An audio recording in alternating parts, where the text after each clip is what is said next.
शिवसेनेत युती न झाल्यानं दोन्ही पक्ष थेट एकमेकांसमोर उभे ठाकलेत. मीरा भाईंदरमध्ये 95 जागांसाठी निवडणूक होते. भाजप, आरपीआय आणि पीपल्स रिपब्लिकन पार्टी यांची युती 87 जागा लढवते. शिंदेंची शिवसेना 81 जागांवर स्वबळावर निवडणूक लढवते आणि त्या पार्श्वभूमीवर परिवहन मंत्री प्रताप सरनाईक यांनी भाजपचे आमदार नरेंद्र मेहता यांच्यावर तीव्र टीका केली आहे. मीरा भाईंदरमध्ये भाजप म्हणजे 7-11 कंपनी असल्याची टीका ही परिवहन मंत्र्यांनी केली आहे. आम्ही मीरा भाईंदरमध्ये आपण 7-11 सोबत कधीही युती करणार नाही असं सरनाईक यांनी स्पष्ट केलं. आगामी निवडणुकीत शिंदेंची शिवसेना 50 पेक्षा अधिक जागा जिंकणार असल्याचा विश्वासही सरनाईक यांनी व्यक्त केला. त्यांचेच माजी नगरसेवक, त्यांचेच पदाधिकारी बोलते आहेत की मीरा भाईंदर भारतीय जनता पक्ष म्हणजे 7-11.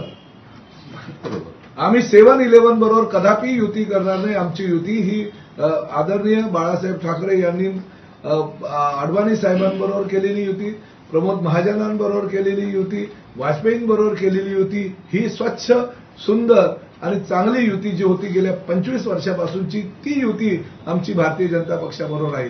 नरेंद्र मेहता म्हणजे त्यांनी भारतीय जनता पक्ष प्रायव्हेट लिमिटेड कंपनी या मीरा भाईंदर शहरामध्ये बनवलेलं आहे. त्यांच्याबरोबर आम्ही युती कदापि करणार नाही. आणि राहिला प्रश्न भविष्यामध्ये, आम्हाला त्यांच्याबरोबर जायची गरजच लागणार नाही.